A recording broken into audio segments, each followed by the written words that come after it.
Well, there are two of us here, but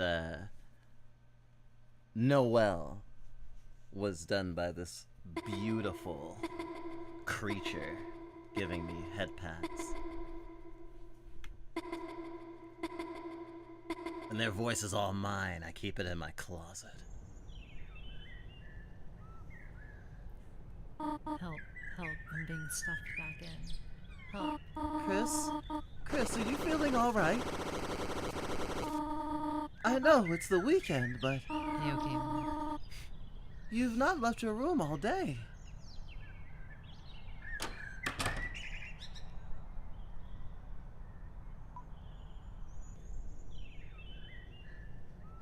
One is reading.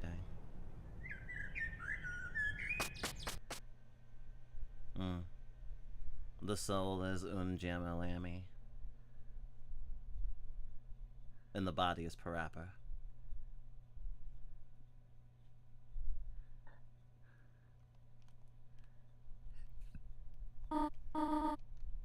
Chris, are you alright, sweetheart? You should eat something. There's some honey toast on the table for you, alright?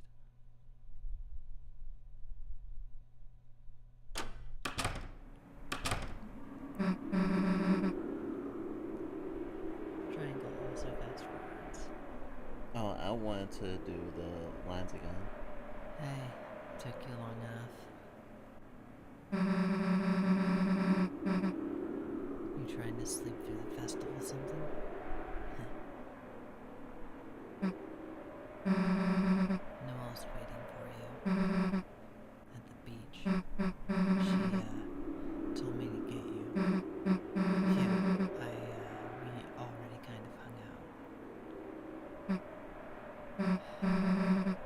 Well, guess you gotta go.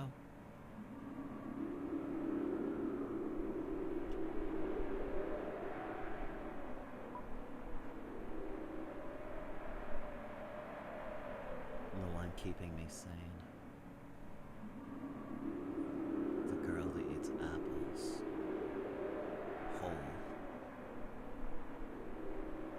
The dragon.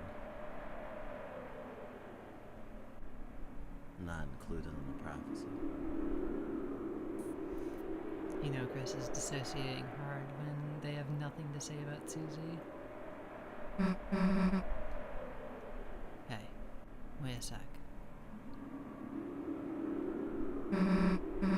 You wouldn't.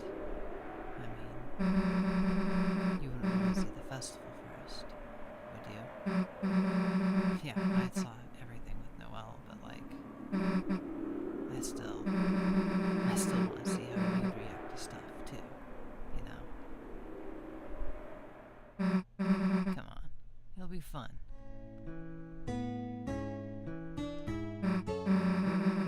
Yeah, everyone's over there to see the festival king and queen.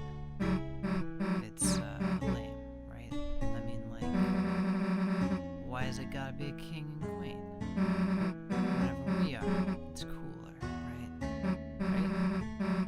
Not in a weird way, you know. Susie, one day, your ability at being vague at what you're meaning will get you out of so many Google Doc accusations. Oh hell, Chris, you're not gonna believe this. 3 rolls, and honey packets, and butter, margarine, whatever. It's like basically a good sandwich. You would consider moss and chalk a good sandwich. And you'd be right. Ketchup, salt, water. That's a free tomato soup, baby. Living in luxury. Bon appetit, right? Susie, it's pronounced bone apple teeth. Excuse you. Also, friend, you may Please, not be Bon helpful. Appleteeth was my mother.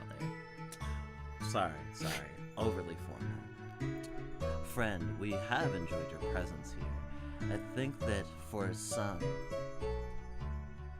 vessels, it may be disturbing to have you over their shoulder. But unfortunately, I've already accepted you into my heart. And you're tearing it apart. But fuck my heart, I'll throw it in the trash can, honestly.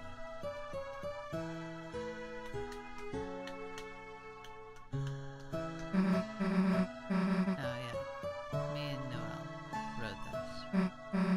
She didn't even look out the window though.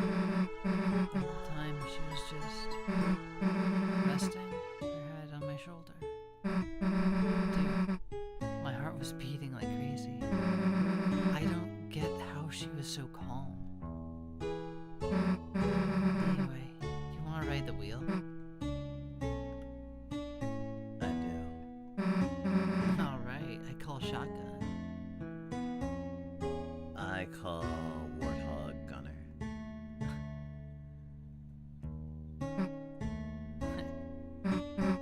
Hey Chris, everything good? You just seem kind of,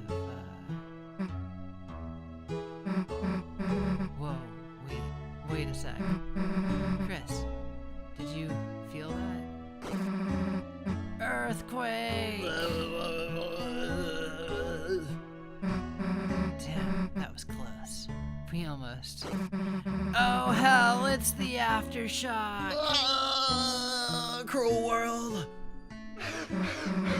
See, knew that'd make you laugh. Shut up. Hey, sit over on my side.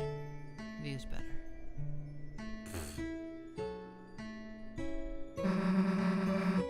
You being in a headlock, idiot. Ugh, trapped again. Hey, stop pretending to snore. What am I to you guys, a big pillow? Don't nod. Ha.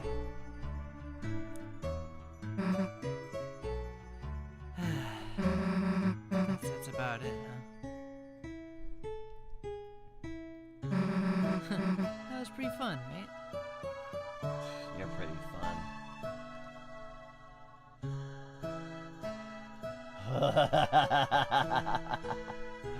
Okay, I have to ask then. When will you get bored? Of drowning, I mean. Or do you enjoy the feeling of the water entering your lungs? That is a complicated question. I will say, for the sake of brevity, that I can't help myself, whether I like it or not. And the more I get used to it, the more it's like falling off a bike and getting back on it. If you know you're gonna drown, you might as well drown in a fulfilling way. Hey, sweet, no one's in there. That means free grape soda and, we could wear their uniforms and pretend to work there. And take, like, pics of us standing on the salad. Susie, I don't dream of labor. Damn, it's locked. Dude, there's a pepperoni on the floor right in there. Think I can grab it with my tongue under the door? You should try. Damn, it's too far. Say la vie. Cruel fate.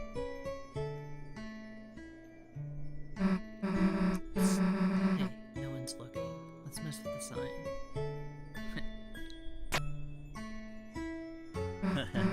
Nope. Now people will think it's closed. Or they'll think they're showing that one movie. Hey, thanks, miss. I was meaning to do that. Damn it.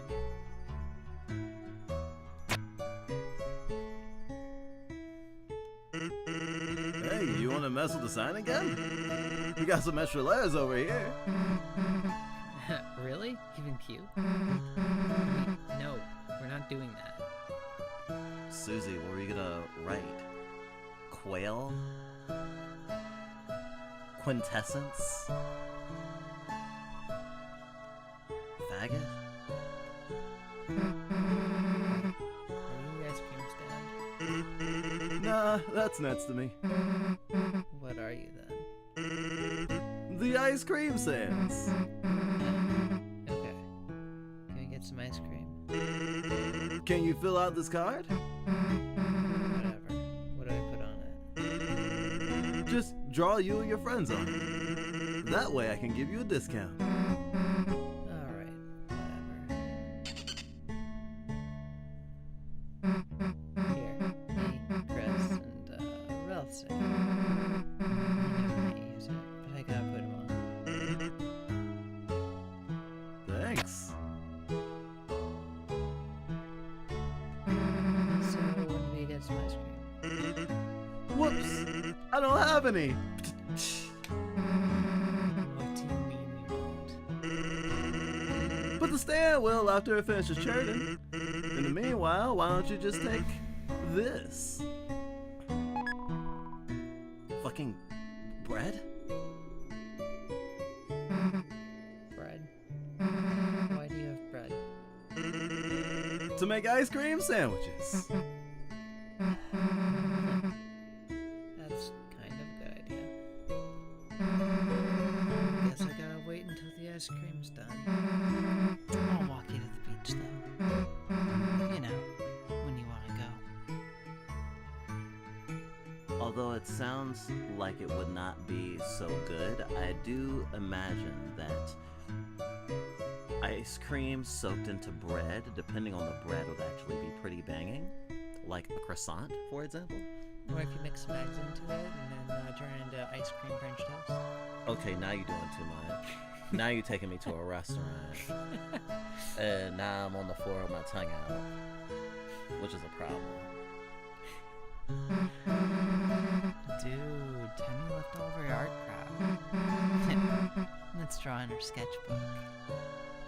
Oh, hey, art's like crazy good. Even she's like good at stuff, huh? I like your art too. Yeah? I mean, it'd be stupid if you didn't. At least Tammy can live.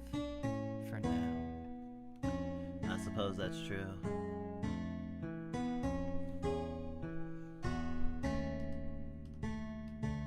Yeah, if you toasted the bread, it would be like a little cracker for you in the ice cream. Oh yeah, I'm surrounded by people who can cook and shit. God damn it, bite me later. Ow. I saw a tag and thought one of them was Archivist. My ears perked up because of that silly little Magus archive place. We've only listened to like the first season of that, but it at least holds a candle to Night Vale, I would say. Damn, that annoying lazy guy isn't even here. Yeah, I am. I'm just lying down conspicuously out of view. The hell are you doing that for? Eating raisins face down on the floor. Can't really blame him for that. Why aren't you in the ice cream stand? Can't really eat ice cream face down on the floor. Damn, I hate when he's right.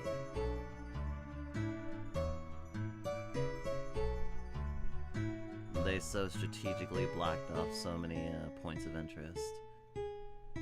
Evil.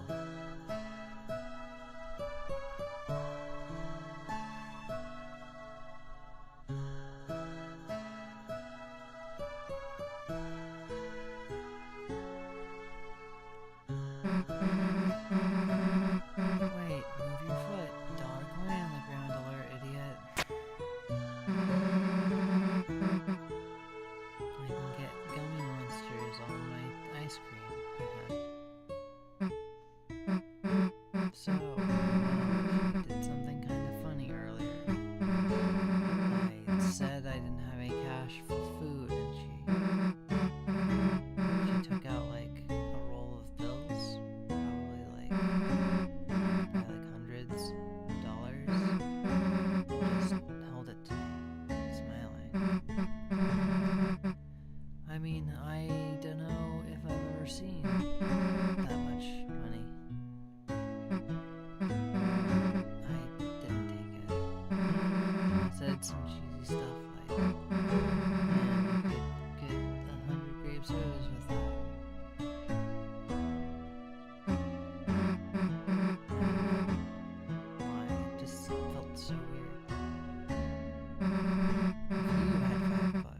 expect you to buy me stuff.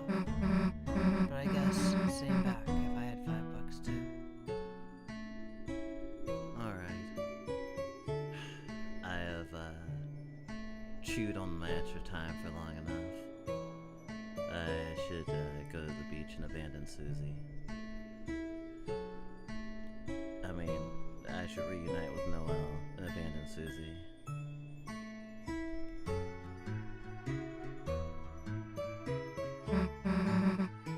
Hey, check this out.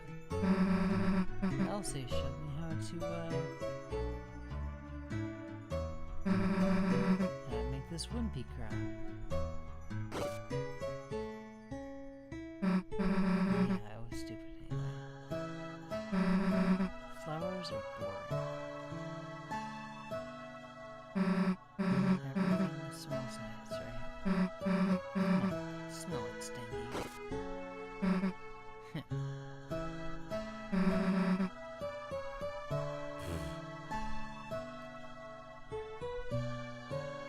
Huh.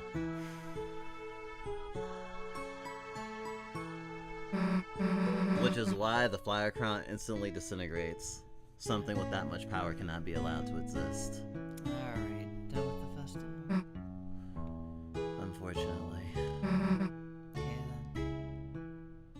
then. I gotta go wait for the ice cream, so... Guess I'll see you later, huh?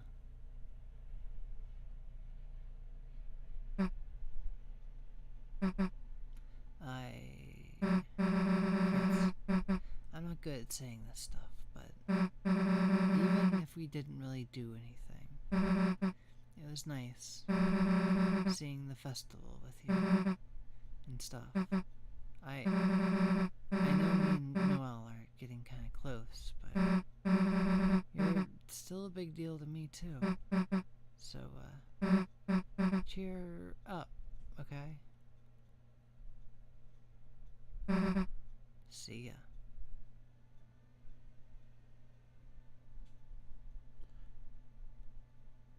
I don't have the heart to tell her that cheering up means inhaling water.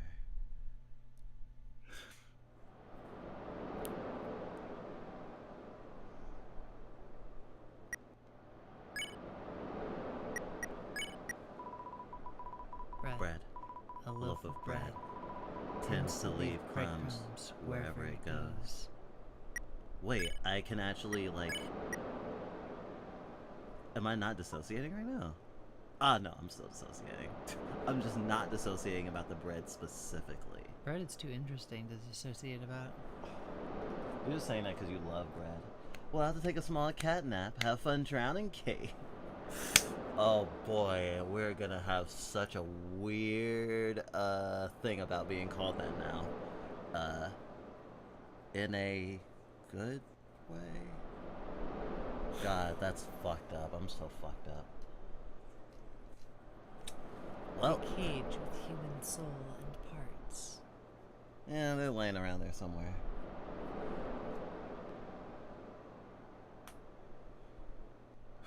Are you ready for your second attempt at greatness? Yeah.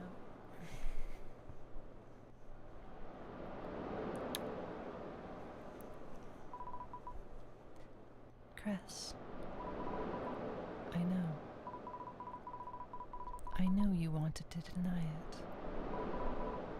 I did too, at first.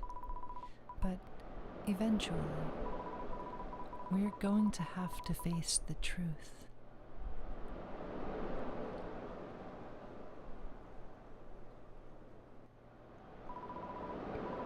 Yesterday, when everything happened, every cell in my body was screaming at me to run away. That if I stayed by your side any longer, you were going to drag me down with you. Drag me down somewhere no one is supposed to go.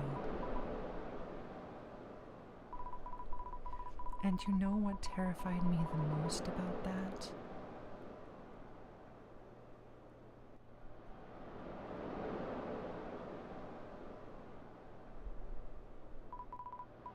I think want that.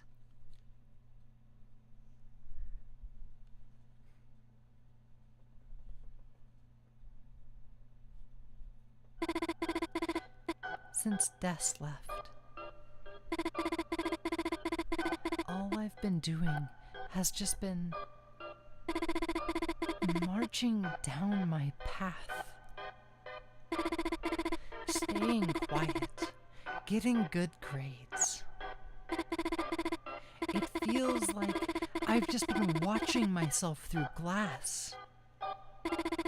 Just watching someone else move me through my life. That's why I want to do something crazy. That's why I want to break free. But I can't. I couldn't. Because I'm just Noelle. I'm just a Noelle that has to do Noelle things. Just like Chris has to do Chris things. But Chris, you changed.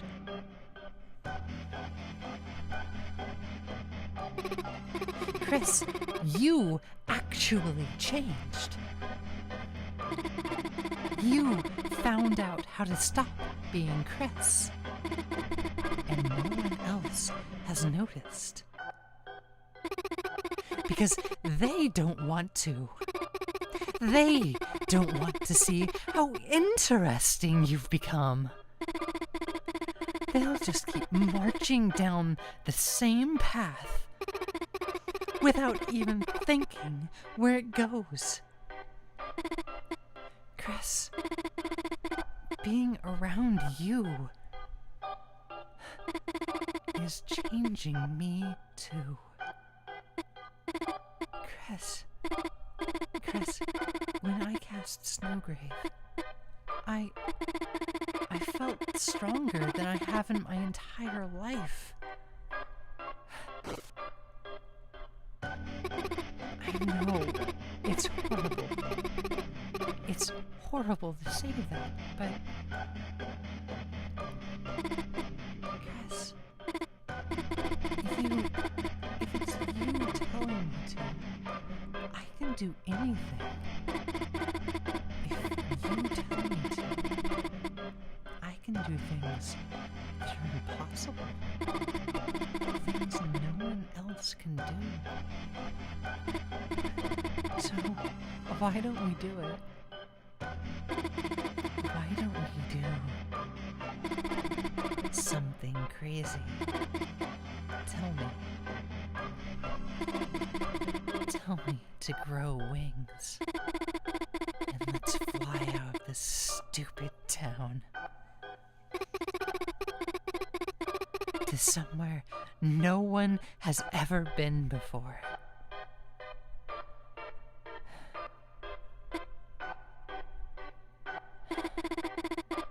The other side of the lake. We always wanted to see what was there, didn't we? The four of us, when we were kids. Chris, let's go there. You'll tell me, won't you? If you tell me to, I can do anything.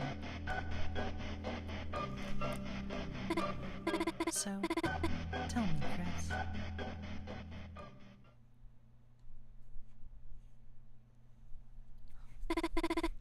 The words I've been waiting to hear. Stop. No. You're supposed to say, proceed, right? Just like all the other times. Stop. Stop pretending. I know you remember too. The water's nice, isn't it, Chris? Stop. Why are your hands trembling? Chris, you're the one that wanted this, aren't you? Stop. Stop pretending you're still the old Chris. You can't even say stop like you used to.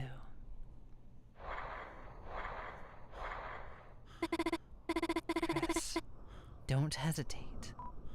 Stop. Proceed.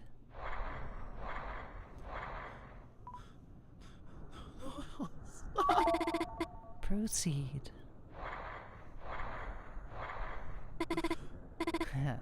It's colder than I thought.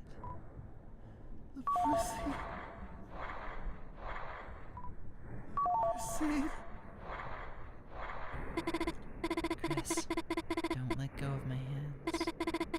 Just keep walking. Proceed. Chris, just keep walking. Proceed. Chris, Proceed. Chris, Proceed. Chris.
Say it.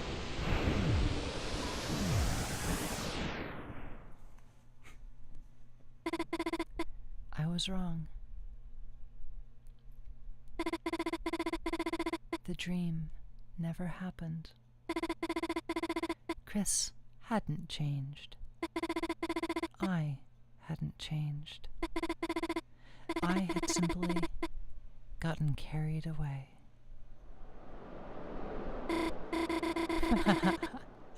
When did you say that you made up that song? Okay, now you do one. Me? Okay.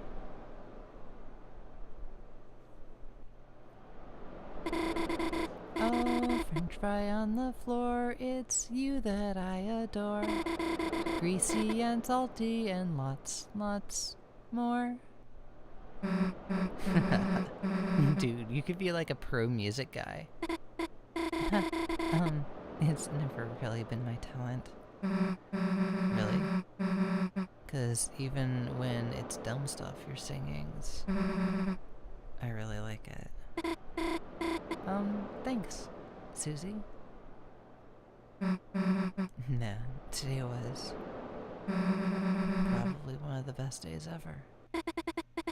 Nothing changed. I thought it was one of the best days ever. But I guess it's still getting better. Noel? Nothing changed. You mean, like, ran away from home? I guess. But I'm too weak to do that. Nothing changed. What? It's... You were calling about... Dad? Nothing changed.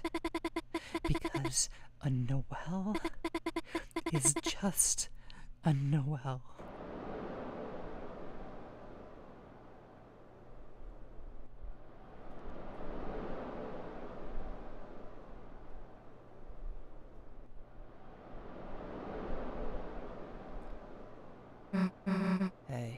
okay?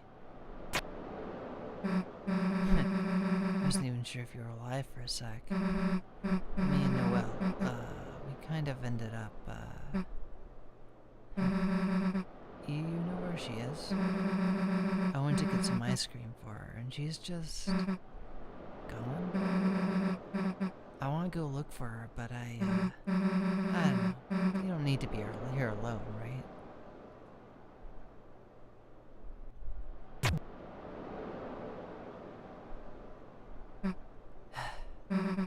Get up. Let's go.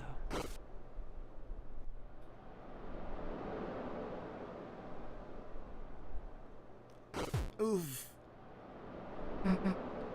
Okay. Obviously, we need to go Zorgon mode.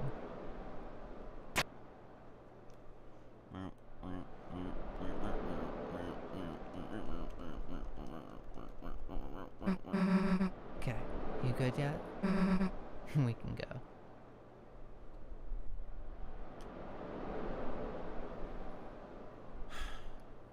Fun fact about that: when you fall over, you have 1 hit point, and when Susie Zorgons you, you get a full recharge back up to 20 hit points.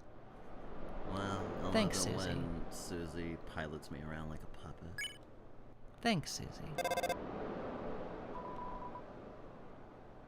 You called, but no one came. 'Cause Susie's already here. Since chapter 1.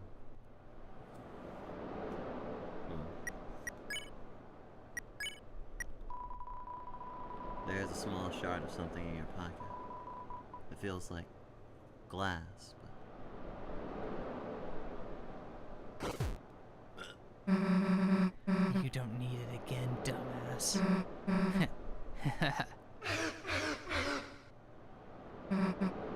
I was, I know why, but I was really worried about you guys. You were both acting kind of weird, and I'm just glad you're okay. I probably said something weird again. Let's go, okay?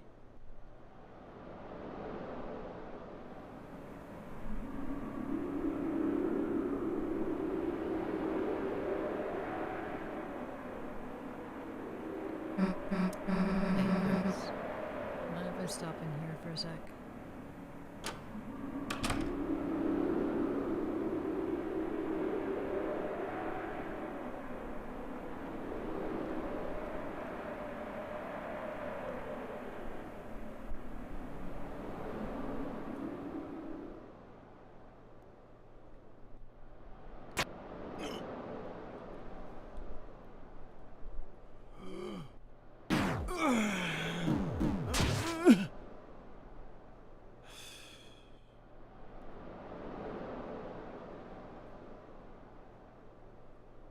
trash.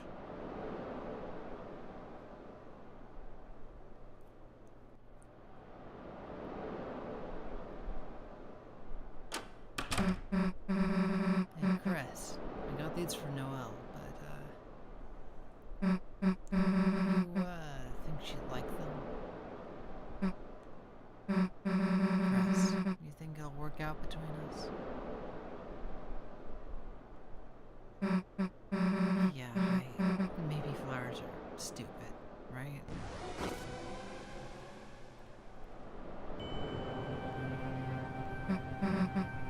No way.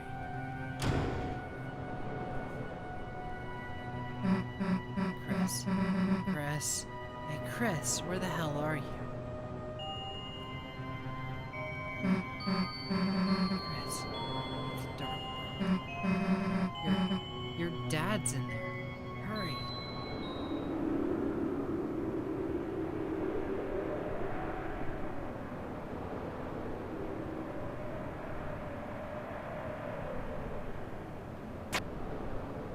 Trash.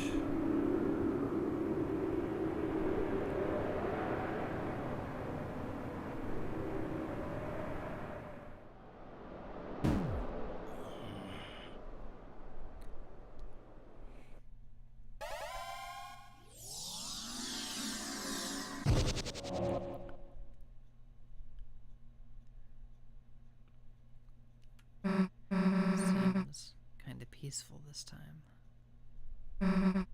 Let's go.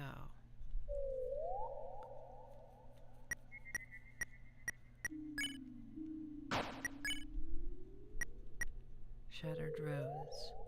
Only one knows the rose's meaning. Violet's violet. For that special someone.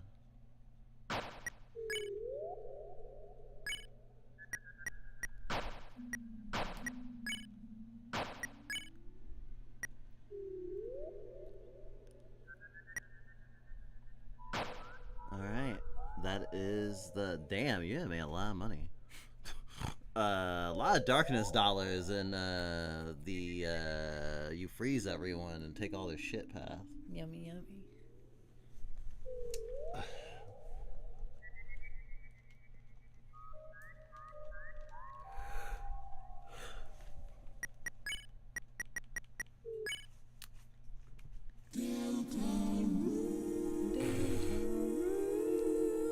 I love it when the game sings to me after I do atrocities. Or are atrocity'd at? I'm not sure which one of these this counts as. So yeah, that is literally all of Deltarune Chapter 5 that we have played so far. Or that the Fluffbite Entertainment System has played so far. Our Teethy associate is much farther in the Dark World. But we were imparted with so much knowledge by looking at Weird Route stuff that we definitely do not regret it. And if we had had our way, we actually would not have experienced that scene for a while. And we probably would have just seen it discussed in a YouTube video at some point and been like, oh, wow, that sounds really intense. And not play it until we got around to actually, like, sort of doing all the extra stuff. Because when we were playing 3 and 4, or at least when I was playing 3 and 4, we didn't have a save to load from a completed chapter 2, so we just did what the game lets you do and just start fresh, which meant that we didn't have the shadow crystals, and we didn't actually bother trying to fight the secret bosses, partially because of that. It was like, we'll just have this be the vanilla thingy and we'll come back, and we still haven't come back, and now new chapter is out. So now we're in a interesting position for when we actually start. Of course, we can use this save as our weird route now if we want. We still want to do the egg route. Also, the new Noel content has made it apparent to everyone who cares or thinks that they know what's going on that there are 3 routes and not 2. That's what a lot of people have been saying. I've been thinking something along those lines since chapter 2, because, like, ever since chapter 2, and especially chapter 3 and 4, it becomes more, it feels to me more and more that Deltarune is a discussion, at least in the metatextual layer, about fiction. And, where is the line between, what fiction can, help you practice, and when that practice turns into harm. It's something that we've had rattling around our brain with actually a lot because of, not just the fact that Undertale Deltarune is like peak like Tumblr fandom stuff, and Tumblr fandom has turned into a bastion of, there is like diversity and stuff, but there is a sort of like an identity politic that seeks to have the trappings of the thing and not have like a nuanced take on like how messy people are, and how, like, say, trauma manifests or how people deal with it, and sort of like the Puritan thing that a lot of people are worried about, like that sort of OCD, moral OCD, and we've been writing about how Deltarune and Undertale has affected how we've looked at these things. And of course, because it's us, like the usual conversation is, oh yeah, like fiction that is like not safe for work and like, you know, ruffles your feathers, because the comparison to like real life stuff would be a comparison to harm, which has made people have to go, oh, like I don't endorse this in real life. I love my Tatsugiri, but like don't actually abuse people. But I think that an additional layer of like thinking about these things with Deltarune and its discussion for us has very much been like part of the thing that people were struggling with before, even us, where it's like, if I do a weird route, if I do a genocide route, if I do the bad thing in not just in a game, but in an interactive piece of fiction that cares about the characters and is telling you and reinforcing the care that you have about the characters, is the anime real? You know, that like it shines badly on you. And a lot of people were thinking, yes, Weird Route is about to ream everyone who did Genocide Route and thought they should just keep doing that for this game. And it seems that that is not what the intention of Weird Route is. It seems to me like the intention of Weird Route is it's fiction. As long as you're not harming like actual people who have actual thoughts and feelings, then you're just challenging yourself. You're moving through a fictional world, and the only effect it has is to expose you to ideas and potentially like thoughts and like events that could like cause you discomfort, and like that could give you the ability to like consider those things and actually, you know, move through and have like an idea of what you would do in a situation that would otherwise be crazy and something you wouldn't be able to handle. Can the game be turned down a little? It's a little hard to hear you too. I love it when hours into the stream someone says that. I hope the performances went through, but people were vibing at least. I remember a cat friend was very much loving the vocal thingies, but also the music here is not the same as the music that was playing during the game. I actually can just close Deltarune altogether, actually. I don't know.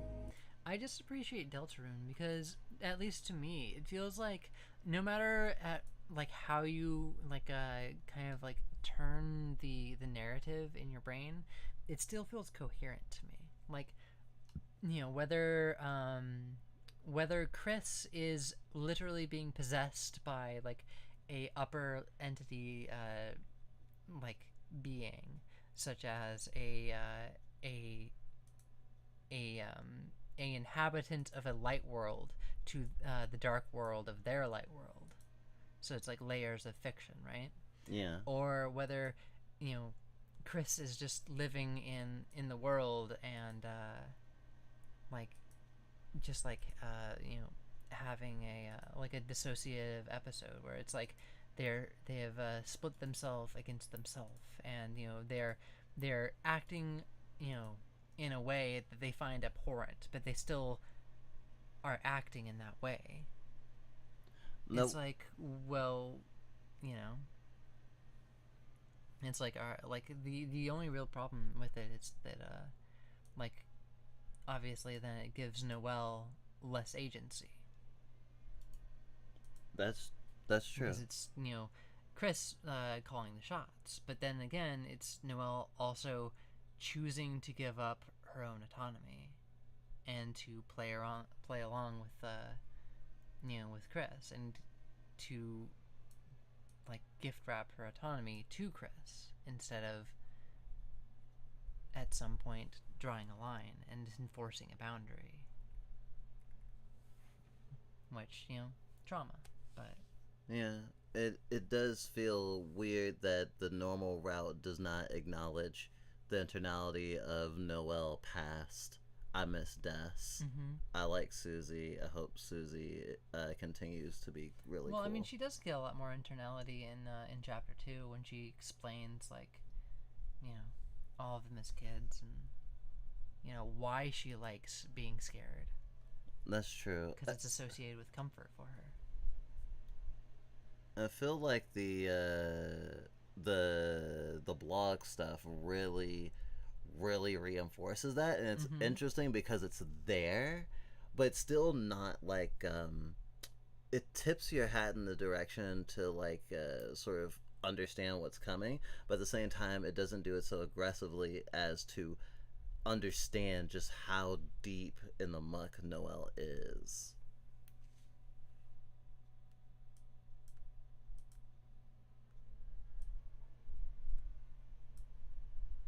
Huh.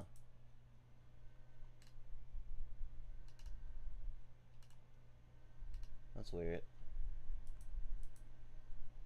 Anyway.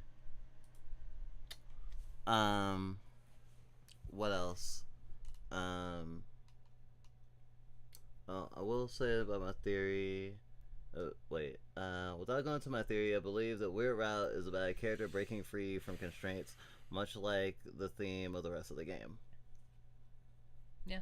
Yeah. I mean, I would say that Weird Route is about a character breaking free of constraints and not having those constraints anymore. Yeah, like, which is why like a lot of people have been considering that there's a third route, because, you know, like the normal route seems to, or the vanilla route seems to be like a tragedy where, because of Noelle not like finding a way to challenge like the pattern of just kind of being passive in her own life, that something that is called out in the beginning of the normal route probably catalyzes her into giving up autonomy over her life and causing it to be worse and have a fallout with Susie, is my expectation.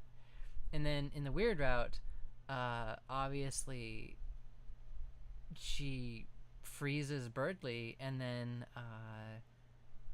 breaks free of all constraints, including like literally phasing through the lake ? And I mean, she probably takes Susie's place to the point of you know, becoming the main monster in the prophecy, and that probably has bad effects.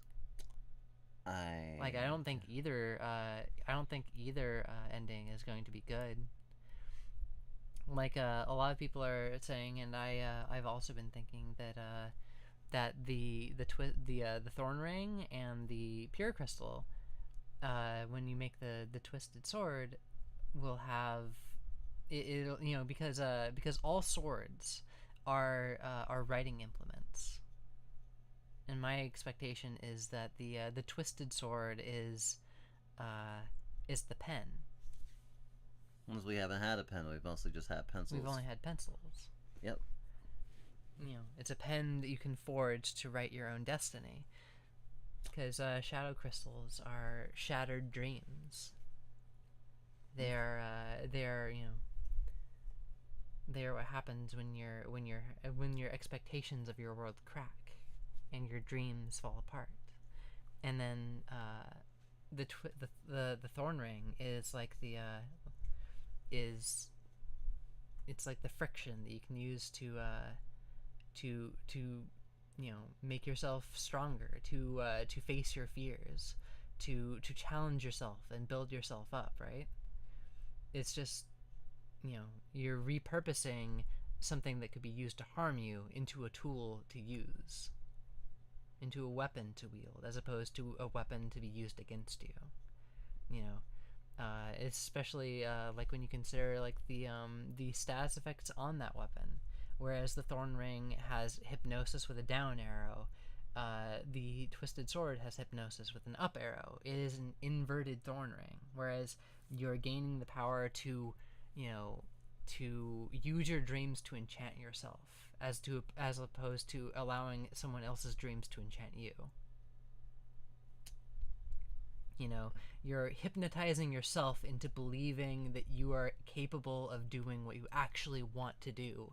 You're actualizing yourself by writing your own destiny and forging your own path. That's really well put. Wow. You co-piloting the stream has been very, very interesting. Oh, wow. I feel like this is definitely stuff that we've talked about before, just the two of us, as we, you know, as nerds, just kind of bounce around about this stuff. There's a lot that we've been thinking about, especially because like a million people have their own interpretation of what the weird route this chapter was going to look like. And some have even created what they thought it would look like in engine. So there's a lot of stuff that is like, oh, I didn't imagine this. Like, literally, like, Toby is channeling Higurashi so fucking hard. And I think the Japanese fans are also noticing this. Yeah. I also think it's interesting that, you know, once you make the sword, both Chris and Noelle can use it. That would... Because there's an implication. It's a sword, so obviously Chris can wield it. But also Noelle can wield certain swords. Makes me think of the prophecy again. The girl with the Hope Cross on her heart. Though I don't know if that has any implication with the Thorn Ring, but I guess part of the Undertale Deltarune thing is like double meanings, right? So what it could mean on certain routes might be different than on a sword route. Yeah. Which is what people are calling the third route, obviously, because, you know, Twisted Sword. Yeah. It would have like narrative coherence for, you know, the thing that is called the sword route in the game to then end up being the actual like in universe name of like when you get the Twisted Sword also, because it's like if Mantle, you know, describes the start of a weird route, then that could also be the path toward getting, you know, the pen. That's true. Because, you know, in order to get the pen, you have to have the Thorn Ring, which requires you starting the weird route. But then before you get to Birdley, hopping back off. Right. I'm curious on what becomes of the Thorn Ring with an aborted weird route aborting from Chapter 5. Considering it would still presumably be in Noelle's inventory. Presumably still on her finger. Also, the thing with rolls, and I definitely want to mention this before we wrapped up, I do think it's interesting that although Chris and Noelle want to break out of their roles, that in the aborted weird route, Susie carries both of them in ways that are sort of reinforcing the roles that they're trying to break out of. Chris as a puppet and Noelle as a damsel. And that's like really powerful. And we're interested to see more of that, and now we're sort of like any subsequent playthroughs of any chapter of Deltarune, we're going to be looking out for pretty much what does Susie touch and how does she touch it, and how does that relate to like I guess the view of that thing, especially if the thing is a sentient being, which many things in Deltarune are. Because Susie's relationship to like people and even objects tends to have a lot of symbolism, even before this moment. Yeah. Susie is interesting as a character because it seems like she kind of like challenges people in the exact way they both want and need to be challenged. Like, she pushes Noelle to interface more with the things that are scary and that are like more challenging of authority in her life. It's something she's both attracted to and desires. And then with Chris, it is like connection with other people and like that kind of like that desire to be messy and real and just kind of like fuck around. Yeah. A thing that Noelle wasn't really allowed. And I guess in Chris's case, what they feel they've been cut off from. And of course, they've been striving for connection even before things were so bad, considering, being the only human or whatever. Presumably, we're still holding on to our part of the theory verse of maybe Des was actually a human. Spikio, you say you only analyze stories in an in-universe plot kind of way? Though I guess that's me being a... Well, I mean, stories don't come out of nowhere. They exist in a vacuum.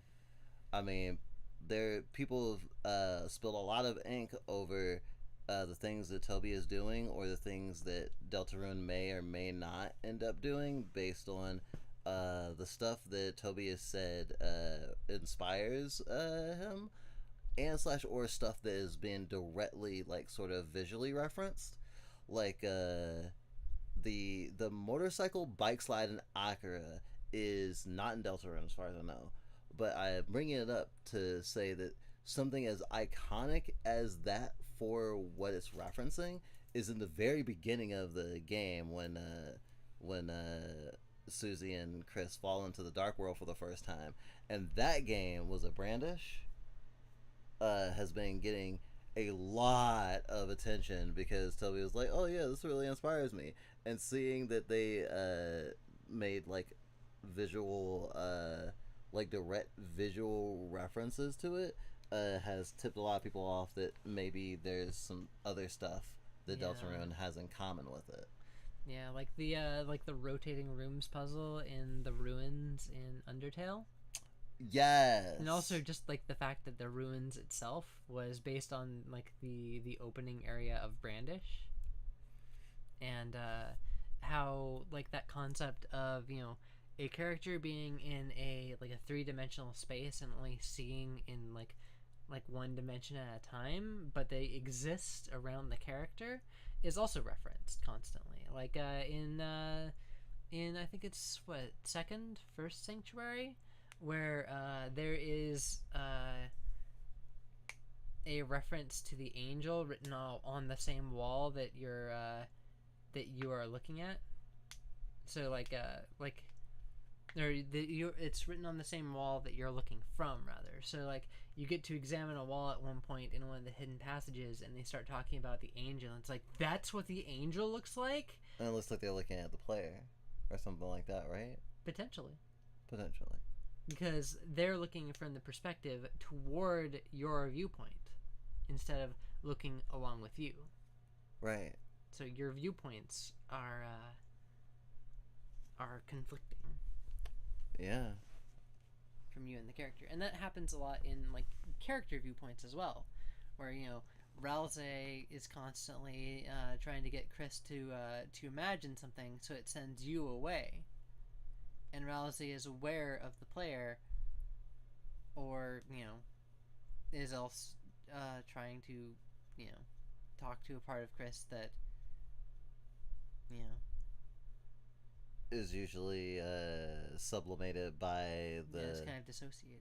yeah, because even if we are part of Chris, we are a part of Chris that is sort of dominating and needs to share space while also like helping to enable them to be more.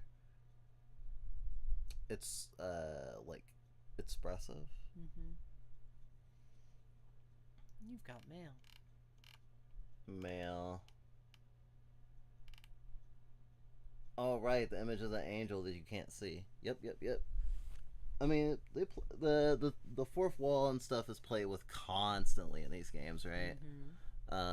Is kind of the bread and butter to such a degree that now an indie game playing with the fourth wall is actually considered kind of gauche because a lot of people are sort of they have a fatigue about it being done, especially if they don't feel like it's being done very well. I mean, I think it's less that it is gauche in and of itself. It's that just that often when the fourth wall is referenced, the game is just referencing it to be like, "Hey, you're playing a video game." Yeah.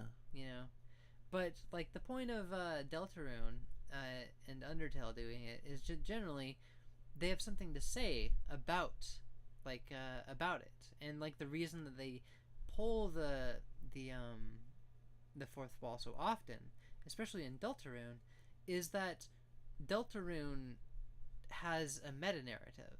It's not just in the like what is happening in the universe. It is saying something about like the nature of fiction and how you interact with fiction and what fiction is good for and what fiction is not.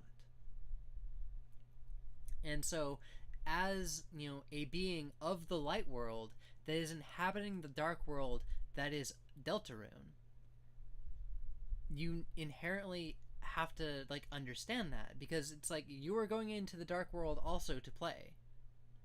And it's like, what are you doing in your dark world? Are you, going around making yourself stronger? Are you going to go into Deltarune and get carried away and then hurt people because you're carrying what is a fiction into the real world? Or do you just leave everything behind and carry nothing of it out because it's just a story?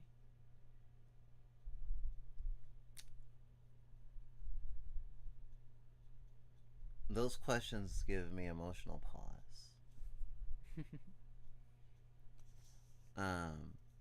There's a lot of there's been a lot of attempts to grapple with these questions, and I think that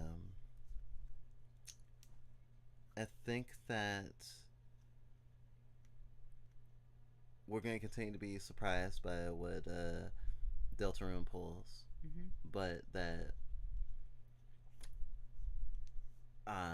we don't want this to be the end. Like, I don't know.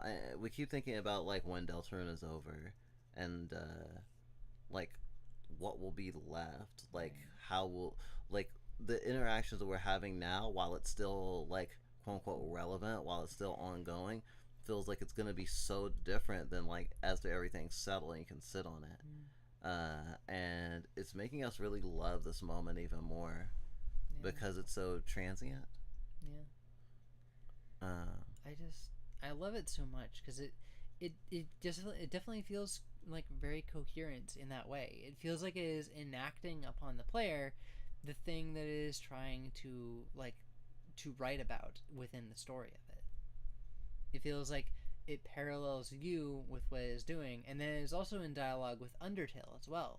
Because if Undertale is, just another dark world, then like the whole it's also talking about like the fandom discourse of Undertale. It's like it's a dark world. Like what are you bringing to it? What do you take away from it? It's like if the genocide is getting you to interact with something that's uncomfortable for you, why is that uncomfortable? What is about it that is distressing to you? And what can make you a better person for interacting with that? Is it, that, like the effects your actions have on the world? Is it, the idea that people can have multiple sides to them, that you will never have the chance to see every piece of it?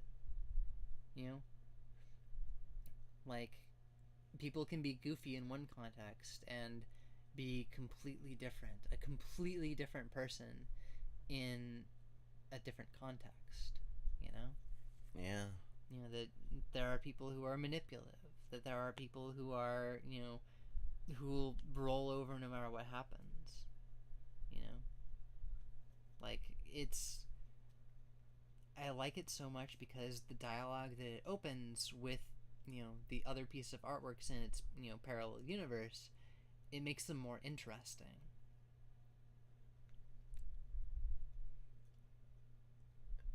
They sort of like enrich each other through their like through how they rhyme with each other, Yeah. or and of course like Deltarune feels like it is like so much sharper than Undertale. Like it knows what it's doing like so much more, and like it works really well within like all the extra time Right. that it's been given.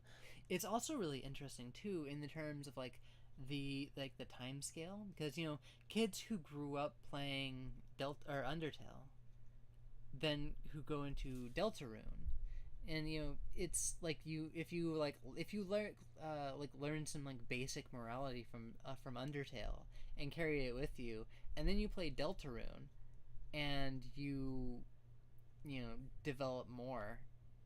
Like, I feel like that's an interesting like path for someone to go on, because it's like, if you it feels like a standard maturing of an ideal, because it's like, oh yeah, you shouldn't hurt people, there's a child's ideal, Yeah. and then taking it forward, it being, like interacting with fiction. Fiction is inherently just fiction. You can't hurt a fictional character. It is impossible. And like flinching from hurting a fictional character doesn't make you a better person. It just makes you naive. You can choose to not interface with that, and that's fine. If you enjoy that, that's fine. But also, it doesn't make you better or worse, and in fact, it can make you more naive, because, you turn around and lash at someone who does hurt a fictional character. Why are you doing that? Because now you're interfacing with a real person, and, putting the fictional person's feelings above a real person's feelings. Exactly. Which is can go wrong real fast. Yeah, we every time we talk about this, we feel more and more justified in our comparison of Deltarune and Undertale to My Little Pony. These are true facts.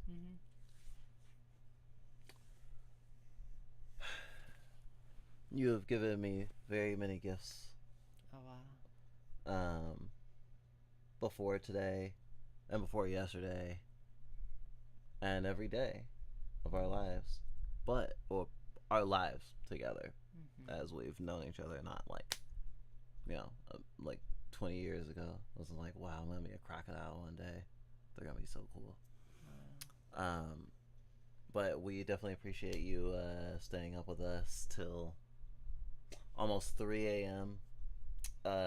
Doing the Noel brainworms.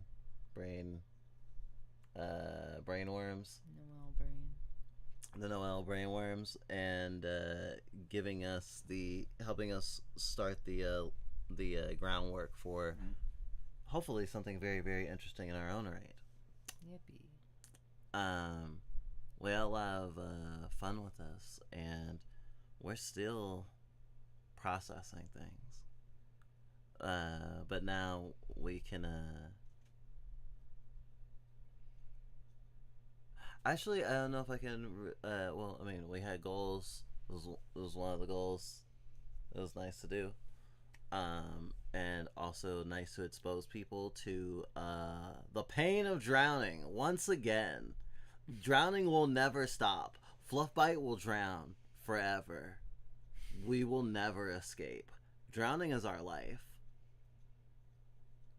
We just try to choose what we're drowning in and with who. Yeah.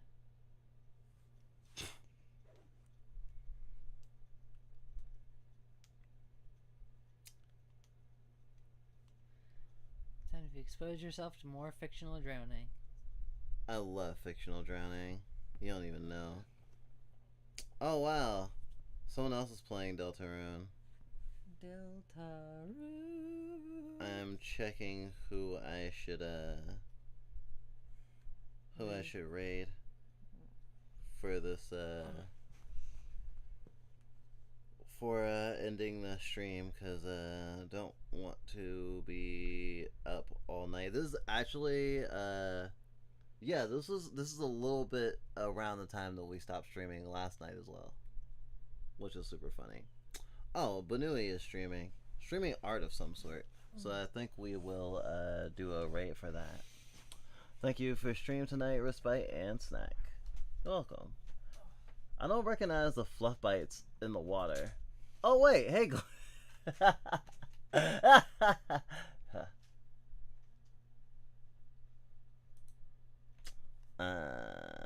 The crocodile stepped out. Drowning day again. Drowning day every moment. 5 seasons in a movie. Drowning. Always. Alright, we're gonna like start a raid and stuff. And do our best to move on with whatever it gets into your lungs when you're breaking through the boundaries. That being said, we hope to see you on the flip side of the rest of our life, I guess. We've come to the other side of another birthday, and we're still here. Ever queerer. Ever clearer. Damn, I've been at Everclear forever. Anyway, thanks so much for being here. And take care of yourselves, and happy Wrath Month.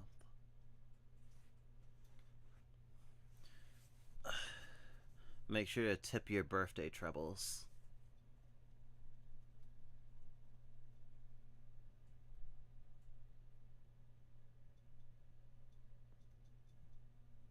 And don't forget to be very, very interesting.